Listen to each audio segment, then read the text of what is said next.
স্বেচ্ছাসেবক লীগ এবং আওয়ামী লীগ রাজপথে নামার ষড়যন্ত্র করছে। আমরা কিছুক্ষণ আগে জানতে পেরেছি এই বারঙ্গেট এলাকায় 3টি ককটেল বোমা বিস্ফোরণ হয়েছে। তার প্রতিবাদে আমাদের বৈজ্ঞানিক বাংলাদেশ জাতীয়তাবাদী দল বিএনপির কেন্দ্রীয় দলের অন্তর্গত ছাত্রদল, স্বেচ্ছাসেবক দল, যুবদল এবং বিএনপির বিভিন্ন সভায় কৃষক দল সহ সবাই আমাদের এখানে উপস্থিত হয়ে বৈজ্ঞানিক প্রতিক্রিয়া জানিয়েছিলেন।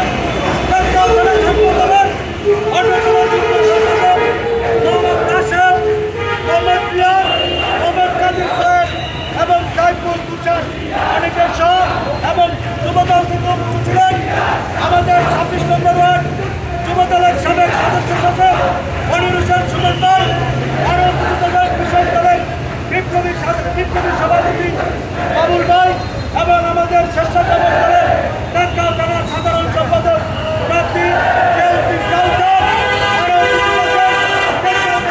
আরও বিপ্লবী সাধারণ সম্পাদক মাহমুদ ইসলাম রাজন সহ বিভিন্ন ওয়ার্ডের নেতৃবৃন্দ সবাইকে আমার শুভেচ্ছা অভিনন্দন।